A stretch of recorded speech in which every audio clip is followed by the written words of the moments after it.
Greetings everyone, and welcome to another session of Let's Talk and Grow with Ms Roshumba. And as I always say, please do the subscribing, the thumbs up, so we could keep doing this and getting the word out that we're courageous enough to tell our story.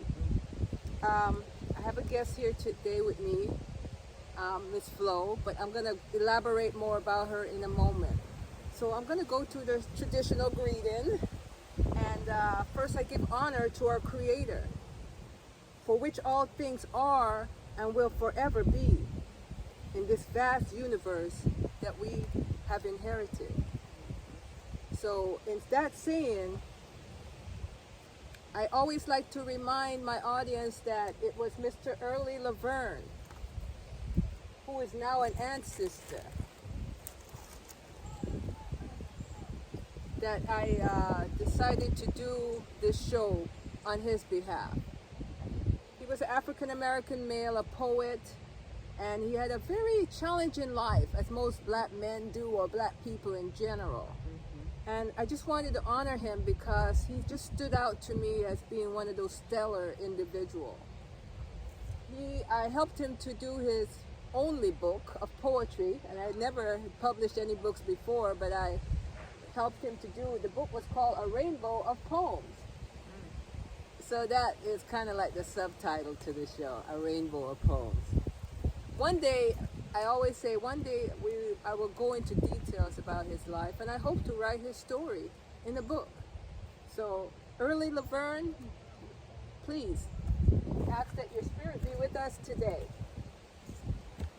So, we're outside on a lovely Sunday morning, and the sun is shining, so you'll see us get our little glow from time to time. The clouds are out. They are. Yes, and as you know the ritual, I always start with a poem.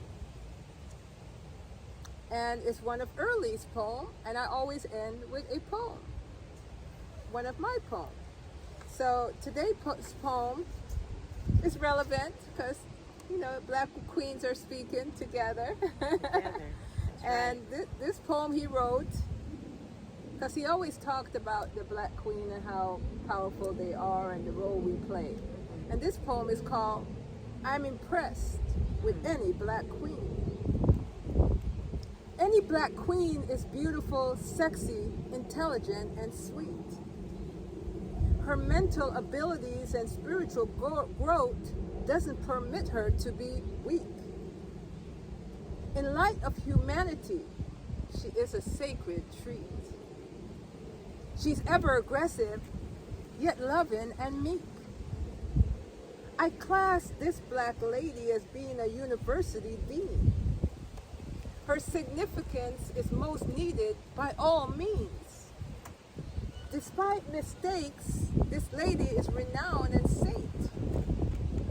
She has excelled toward great length. If a black woman is overly healthy or lean, I am almost impressed with any black queen. I support her strengths and liberties. She is the very heart of all communities.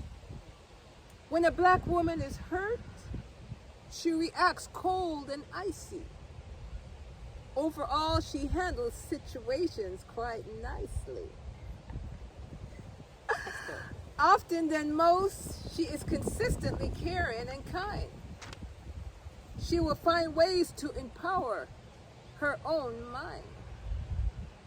Many black women will stumble or fall. Nonetheless, they will rise and stand tall. When I greet a black woman on a social scene, I am most impressed with any black queen. Character of a true black man's perspective. Asheo. So let's get started. I love that. You love it. Yes. Truth, all up and through that. Yes. From beginning to end. Like, I love the way you put it. Beautiful. Yes. Yeah. You may have to speak a little higher because your voice is very dainty. And we hope the camera could catch what she said, but she said she loved that. Yes. That was a beautiful poem. Beautifully written. from beginning to end. Thank you. A whole lot of truth. Thank Nothing you. but truth. Thank you. Yeah. So we honor Mr. Laverne. And by the way, you know, when this sister says how much she likes it, it speaks to the fact that she too is a poet. That's what I didn't tell you about her. She's a poet. So a brief introduction before I let her take the stage. Ms. Flo represents the many hats worn by Black women generationally. She's a designer in clothing. She's an entrepreneur. She's a poet. And most of all, she's a mother. Yes. So Ms. Flo has a boutique that's located at the 24th and Florin Square in Sacramento. Every first and third Saturday they have the African marketplace, but any other day of the week you can find her there selling her beautiful designs and more. So what does FLOW stand for, Ms. Flo? So, your flow is your passion. It's whatever it is that you love to do. If you like to sing, dance, teach, train, whatever it is that you love, that is your flow. And then I broke that down in an acronym that means fearless liberation of expression. Fearless liberation of expression. Because when you're in your flow, you have to be fearless in that. And a lot of times that helps liberate others to be fearless in their flow as well. So I love that. yeah. I love that. So I don't know her real name. I just call her Flo. Is that what you would like to be known by? Or go ahead and tell us your name. My real name is Margarita. Margarita. Margarita. As the other side of my family would pronounce it. So, Yes. but nobody calls me that. Yes. See? Nobody. It's either flow or butterfly or poetic or, you know. Okay. And she is a powerful poet. Maybe she'll squeeze one out for me today. We'll see. Being a woman of color in the 21st century, I'm just going to jump right in it, okay? What does that mean? Is that difficult? Not really. It's not as difficult as it is for, a man. Me being a woman, I haven't really dealt with any difficulty as far as race. Okay. More difficulty of being accepted as a professional and dealt with as a professional. Sometimes like when you work with the opposite sex, there's just more things being a woman that we have to kind of deal with in a way, Okay. But as far as being a Black woman right now, me personally, I have not had that experience of the challenges. Yeah. Not with the other races, not within your community. You feel totally... Not right here. Not because I basically stay in the circle. And the time that I actually get out is just to do what I love to do. Right. So I haven't been placed in a situation since I've been here. The only the situation I can recall is when I first moved to California and I was pregnant. I was like 7-8 months pregnant, and I just went for a walk, and I was probably only here a month, and I was walking across the street, and there was this car full of white men, and they sped up, and I'm trying to cross the street, and they yelled out the window, "You black bee." And I was like, wow. That was your initiation to Sacramento. I said, oh, okay. Is this what they do in this area out here? Like, that was the first. So, how many months along were you? About 8. Wow. 7 to 8, yeah. Were you alone? Mm-hmm. Wow. Just went for a walk. And, So, after that, you seemed to find your way a lot better. Because is it because you cling closer to your community and work within it, or what you think have changed as to your original warm welcome or cold welcome? Right. I think maybe it was just the area, and just not being there anymore and being in a space where I was familiar once I got there and got comfortable and was placed in a situation where there was nothing but open arms and love, around me. The community that you're in now. That I went to, and then right now, I'm more not as open as the previous community after that situation. Okay. And then being embraced a different way. The community that I'm in right now, where I maybe the place of where I live, I stick to myself. Okay. Like I don't really know. Yeah. So in other words, it exists. Yeah, it does. Challenges exist, if not with you, with others. Exactly. But you have been pretty much sheltered from it based on the environment in which you live and work. Right. How is the role of a woman, would you say, changed from your mom's era? Are you you come from a family of how many boys, girls? What's your family dynamics? Well, my grandparents had 12 kids. Whoa. So there is over 100 of us alone just from them. We're off into the 4th generation. Oh my goodness. I believe, yeah. 4th generation right now. So your grandmother had 12 on your mother's side. Yes. Your matriarchal grandmother. Yes. Wow. 8 girls and 4 boys. Oh. Yeah. And a miscarriage or two in between, and still. And that speaks to what we were talking about initially with the poetry, is the role of the black woman has not always been easy, and she carried those children, and so all 8 of them, are they still, well, I'm not even going to go there. Well, 2 of them have passed over. Which makes sense, Yeah.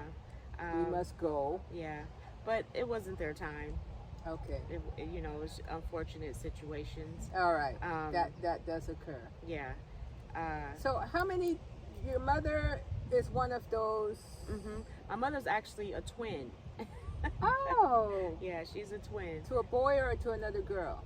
Girl. Okay. Yeah. Identicals? To everybody else, yes. To me, never. Okay. I could always tell them apart. So I never had that problem. Okay. People, friends or whatever, they'll come and they'll see my mom and they'll see my aunt. Like, there's 2 of them. Oh, okay. So how yeah. many children did your mom have? She has 3 girls and 1 boy. Mm. So you're one of 2 girls. I'm 3. the firstborn. Firstborn. Yeah. So you see, the first is always very unique. The first mother learns to be a mother. She became a mother when she gave birth to her. So all the lessons was learned from her. And I always like to tie it to be the first people in creation. Yeah. When you're first, you set the trend for others to follow. And so as I sit here today, getting the warm vitamin D, yes. I understand that our role that we're leading right now is necessary for our people to follow suit. I'm not setting the pace. I'm actually standing on shoulders of those that have said it before. Yeah. But calling on Ms. Flo today to tell her story is setting the pace maybe for her siblings and people in her community that respects her. So your mom's life, was it not so bad? Do you think what did you learn from being her daughter? I'm still learning. Okay. She had me at a young age. Okay.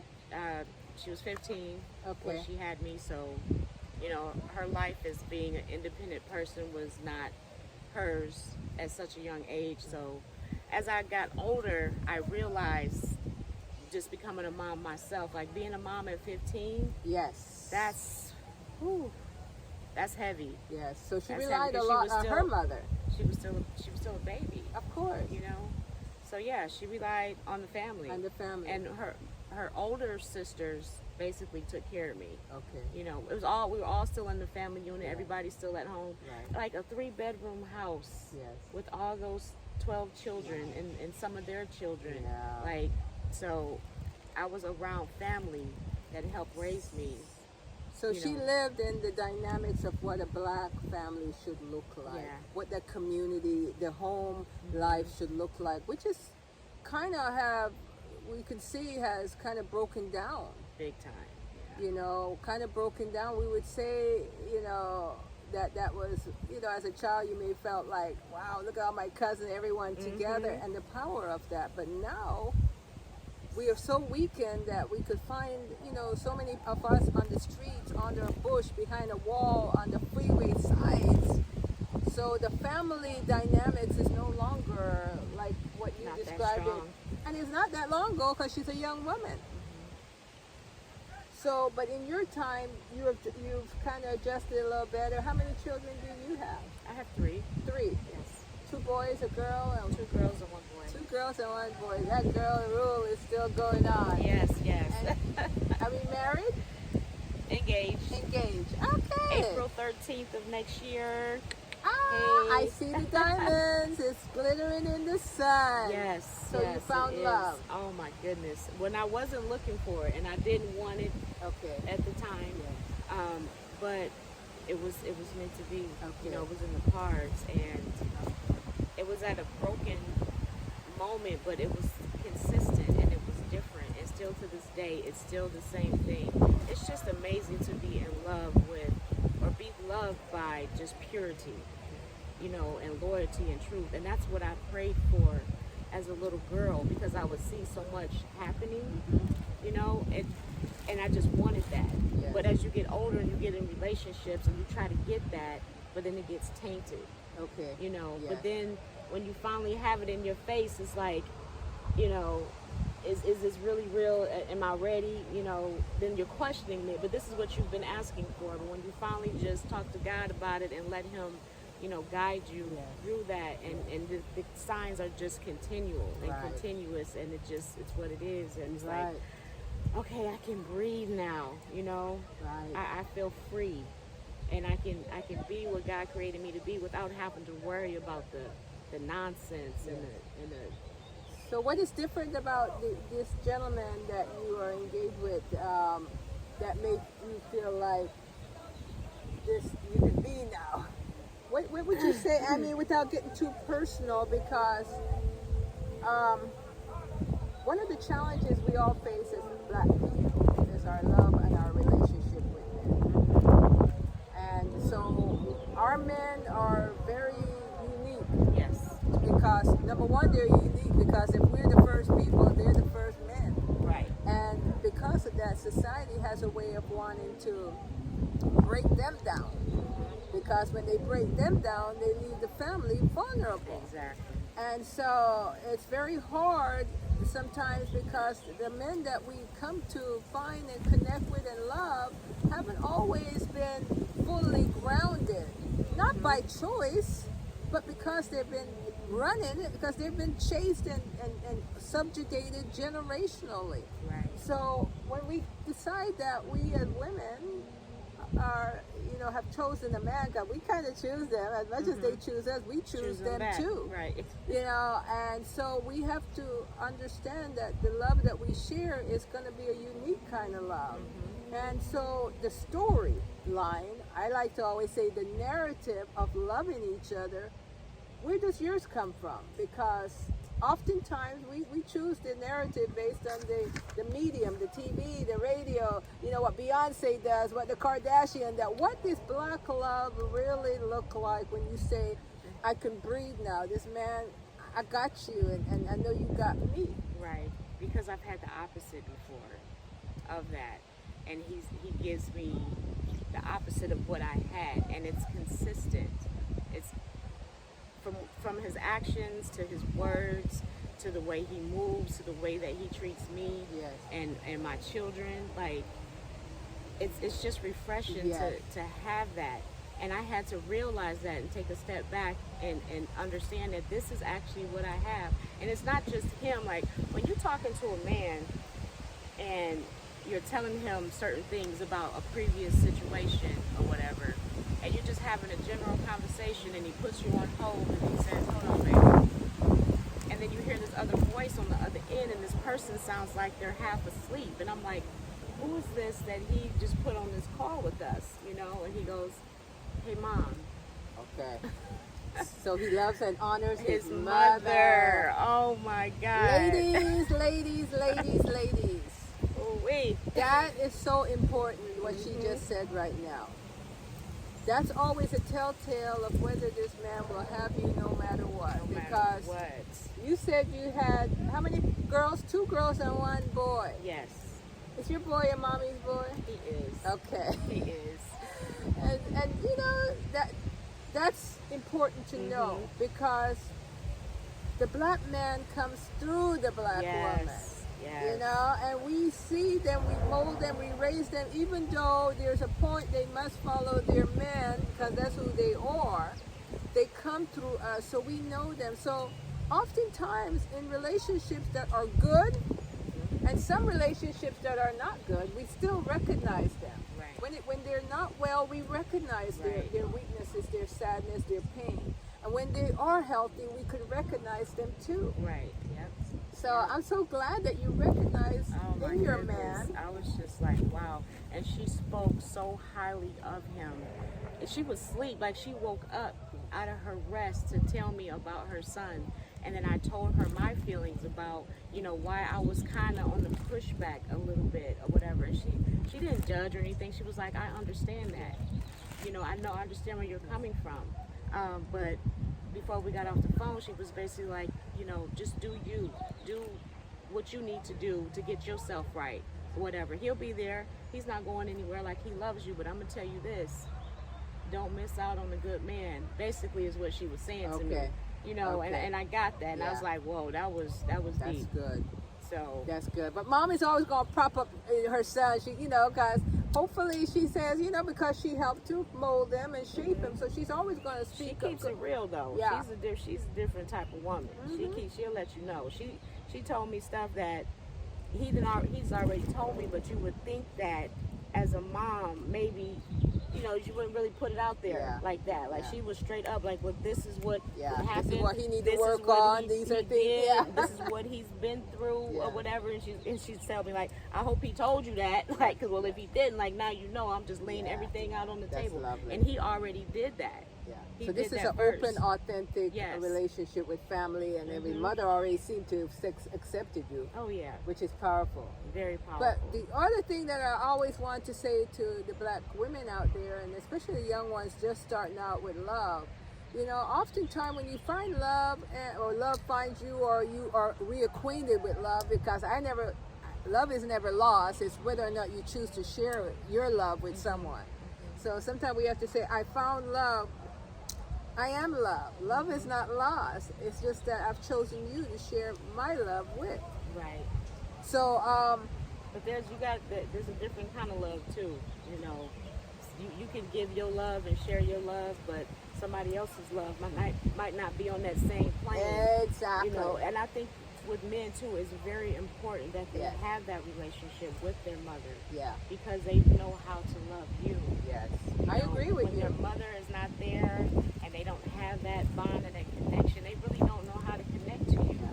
And sometimes that motherly and son love is a handicap. Oh, yes. You know, so you could go both ways. Yeah. So the thing that I want women to know and to remember is don't stop you in love. When you do acquaint yourself with someone and share, don't bring to the table the you wish you were, right? The you want to be.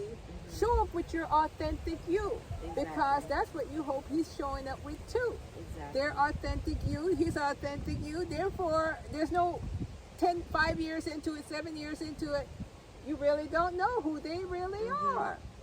There's this what we call gaga goo stage. Right. I always call it. You know, the first 6 months I am your fantasy, you're my fantasy, and after that fades, it's like, oh.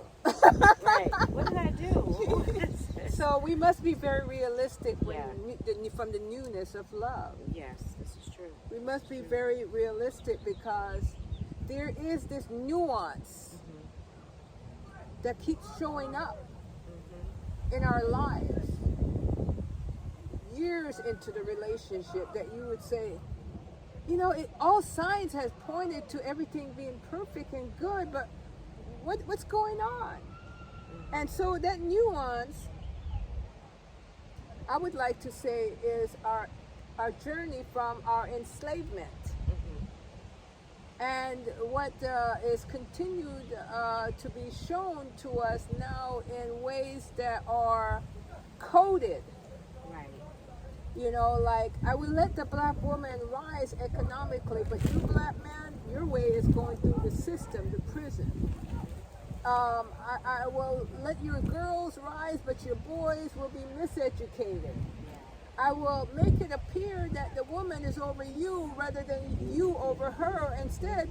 So I always like to tell my audience, we must be clear about our story, our authentic story, not the fantasy story we want it to be, but the true story of where we've been. Exactly. Because, we're coming from a very subjugated lives. And oftentimes your grandmother, who had 12 children, probably didn't realize that it was easy to do. Let a woman try it now, and it would be very difficult. But women of those times, I wanted to be done after the first one, and the thing that came to my mind was she did this 12 times and more, because you said she lost a couple. And they didn't have the type of medicine that they give us nowadays to go through that natural 12 times and miscarriage. So it speaks, and so those women were familiar with carrying children because of our closer connection to our enslavement.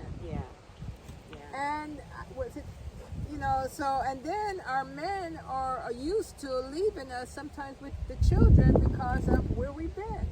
So I always like to tell the audience that you must know your story. Because in knowing the story of our people, we will understand why certain things keep happening. Especially the breaking down of our families. Because we want to love you, black men. You come from us. I would like to say you belong to us. And we belong to you. But if we don't understand our pain, then we're not going to know how to heal and love it away. Exactly. And all that in the beginning was put on the table. Like, I came with a situation, and I didn't hide anything. Like, everything was there. The same with him, everything was there. And we just started to, put some Windex down, and, clean up a few things and talk about it. Be vulnerable and open. No vulnerable secrets. And open. Well, I can see the glow in your face, Flo. It feels good. It really does. It feels so good. Because we need a partner in life. We do. We need support. The black woman needs to be protected. She needs no one to be able to talk to her, like when she said, as she crossed the street, 8 months pregnant. He called, she was vulnerable. At 8 months, she should not really have been alone. But then for them to talk to her that way. So, I'm so happy to hear that love is found it's you alive, and you found it, and in springtime you will make that union. It'll be a year engaged next month, August 21st. Oh, that's lovely. We're getting to a point that I think we kind of covered up a lot. Tell me what it feels like to be an entrepreneur. What made you decide to go into your designer line of things? You just had a fashion show about a month ago or so. Last month, and I saw it. I didn't get a chance to come, but I saw it on It was Facebook. amazing. It was so much fun. It was so much love. It was just so much support. I was just just thankful.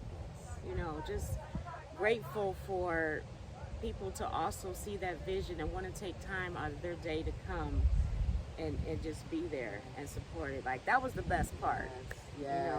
And I love what you did, because everyone in the audience seemed very happy and supportive. I saw it on Facebook, supportive of you. You had family that came in from out of town. There was an engagement that occurred on oh my stage. Goodness. I said, look at that. That was amazing. Like, I knew it was gonna, he called me. It's my cousin. He called me and he told me, just how much he loves and respects her, and that he knows that he needs to make it official and do it right. And he's like, I just want to run this by you. How would you feel about me asking her to marry her at your fashion show? And I was like, oh my gosh, that would be amazing. That would be so dope, because I knew, I met her one time, but the way that he talks about her and posts about her, and the way they just represent and show that love and commitment and loyalty to each other, I knew she was going to say yes. And I'm like, yes, please. I love it. Just, yes, and to do it. publicize love like that for the world to see. Because, you know, Yes. Facebook takes it across the world. Mm-hmm. It's special. And we as black women, you know, we oftentimes, it appears that we are alone and we're not valued as to the woman that keeps populating the black race, because it is us that continue to carry forth the black people generationally. Whether we're married or not, we are carrying us forward. Right. So when a black man goes on his knee publicly, Yes. declaring their love for we, it's all feels like almost like Almighty has come to me internally. Right. She flowing. So, Yeah. hey, would you want to do a poem today, Flo? I can do a poem, of course I can. Flo is gonna flow for us. Let's hear her flow. You know, since we're on the subject about loving a black man, Yes. you know, and just being in love. And the main thing I think with a black man is we as black women need to remind them who they are, because they go through so much in life and they lose sight of that. Yes. But when you come home and you got the weight of the world on your shoulders, and your lady is there like just telling you, you know, you good, you know, Got you. you're strong, you know, you can handle this, you know, just keep speaking that life into them, and it just be that, and they internalize that and just use that as their strength, and just like, you know, rise up, like, yeah, you know what I'm saying, and just be that man, you know, not only for himself but for his lady, his queen, and his family. Correct. So this actually was a poem that was requested by a black man. He came to me and he said, would you please write something for the black man, because we don't feel loved and appreciated out here by our black women. Like they need us, you know. A lot of them, it's some work, you know, but there's some that's just like thirsty for having that type of connection, and you just really have to be able to decipher, you know, who is who and what is what. You know what I'm saying? But they're hungry for the love of a black woman. Yes. And so he asked me to do that, and if I could write it to the tone of Luther Vandross, If This World Were Mine. Ooh. So this poem usually does come with a singer that starts off the poem in song, and then we kind of like switch off, you know, because she says the musical part of it. But I'm not going to hurt anybody with trying to sing that part. And I'm not going to try either, because I got the shower or car voice. Yeah, but you know what? It's crazy, because last night I was in Stockton, and I did a show out there for the African American Athletes Hall of Fame event, right? And I did that poem, and I told them, I said, I have a singer that usually does this poem with me, but for some reason tonight, I feel like I want to sing that part. Oh. But I said, all of you know this song, so you don't have to sit here and listen to me. You know, join in. So it was like everybody was just singing that song, and it was dope. Lots of love. Lots of love. So this is called Love Letter to the Black Man from the Black Woman. If this world were mine, I said, if this world were mine, I'd rebuild the black man and undo the damage caused by the man's hands, and help you to understand that you are God's dominant creation, the first builders of civilization, and also to comprehend that the formation of America was attained by the very same hands you built pyramids with, that are worshipped in Egypt. I'd help you to understand that your life was just a script of the best lies, not only told but also written, in order to keep the vigorous core of you hidden, to keep the dominion of you stricken. They changed the game when they changed your name and made your freedom forbidden. Programmed and brainwashed to submit instead of fight, and said your skin was a curse. They said your skin was a curse. In deceit you were immersed until these lies became truth, because over and over and over again. They've been rehearsed. But, black man, I'd reach inside the confinements of your mind and shift all of that deception into reverse. I'd make you a king and place you back into the birthright of what you were given, your inherited position, and bring into fruition the mindset of a ruler and give death to the acquisition mindset of a slave.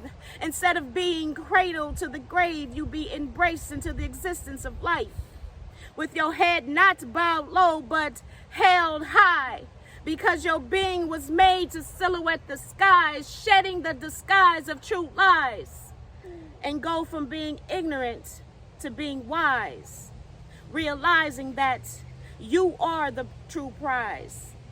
Black man, I'd help you suppress all that mess. And just like in the game of chess, I'd be that queen who protects.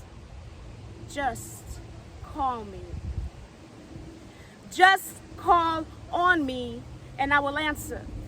And I'll be that answer that frees you from the entrapments of your intelligence, that embellish it with nothing but truth and goodness, and remind you that your strength is not a weakness, but in all fairness, it's your greatest gift. So use it to give the oppressor a swift kick in his shit. You were born with the mind of a genius. It's time to come back with a vengeance and veto that sentence of imprisonment. And real queens will be by your side, ride or die. Black man, unplug from the matrix and rise.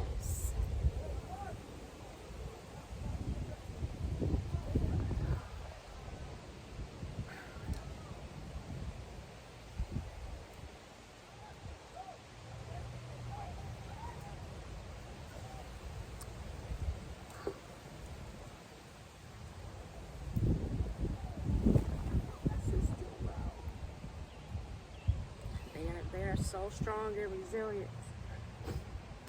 Just gotta remember that. And you know what? There's not much I could say, but I'm not even going to do my poem today because Flo has shown us a new way, and I'm so touched. I'm literally speechless and filled with tears.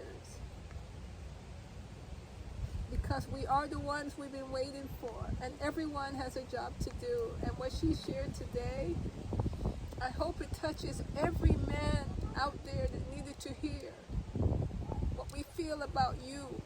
Yes. Because you belong to us, and we want to see you strong, healthy, for someone, for some woman in our life, in our community. Yes. Break the chains. Break them. Sister Flo. Oh, man. Whew. I don't know if you want to say anything more. It's just a man. It's like God was just all up and through that. Like, tell him, using me. I love it. I love it. I'm very grateful for this gift that he gave me. And I promise to use it to give the Almighty just the glory,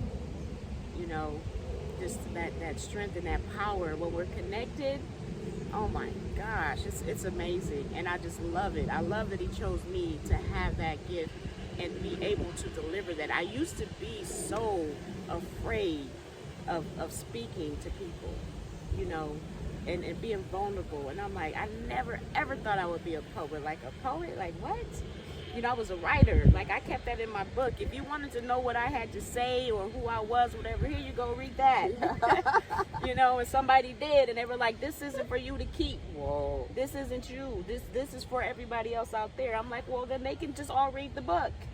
It was like, no, you have to speak this. You have to let people know that they can make it too, and that, they're needed, or whatever it is that you speak about. Like, you have to do that. I was such a quiet kid. When I was younger, I was such a quiet kid. I was so quiet to the point where my mom thought I was slow. And she took me to the doctor to get checked out. Like, is she okay? Like, I would just look at you. I wouldn't say a word. I understand you. I hear you. But, like, I'm not going to answer you. I'm not even going to acknowledge you. I'm going to go under this table or I'm going to hide behind my mother or my dad or whatever, and that's it. And everybody's like, well, what's wrong with her? How come she doesn't talk? I just didn't. And a friend said to me, that wasn't nothing but the devil trying to shut you up at a young age. That enemy knew how powerful you would be if you were to speak. And I feel like that's why that poetry was, that it came to me, and just started hitting open mics. I was a wreck, but I kept going, going. Sister, you did that your poem, not only the Spirit give you the poem, the words, and what to say for the healing of our people, but your delivery is masterful. It really touched my spirit, and as we're sitting here, I don't know, you notice a black man walked by. I did. I was hoping, I was like, listen to this. Like, this is for you. Like, that sign was amazing. Like, he just came and walked by. I was just like, wow, a black man in a Chinese church walking the grounds at that moment. So, you know, we're doing the Creator's work, and I don't know if this symbol is very clear, but it really represents, I am my brothers and sisters' keepers. And more than ever before, we must be doing the work for each other, of each other. And whatever you can do to help those homeless folks, I know this is my 16th week of cooking food and bringing it to them. You know, I can't feed them all, but just to do a little, because I cannot forget that you are my people and you've been thrown away by a system, but whatever I can do, I'm going to do my part. So we must do that. Yes. And I usually end with a poem, but I just want everyone to savor what Ms. Flo did today. Because it's timeless and it's needed. So, yes. Well, thank you. Thank you so much for inviting me to come here and be a part of your vision. I see it going far, you know, and this is what's needed. You know, we need to connect, you know, on a positive note, and know that the positive connection will have a positive outcome. And if we all just come together on that, we're gonna be good. Yes, you know, we're gonna be all right. Black World Power, Sister Power, Oneness. Yes. Asheo, Amin. Amin. Boom.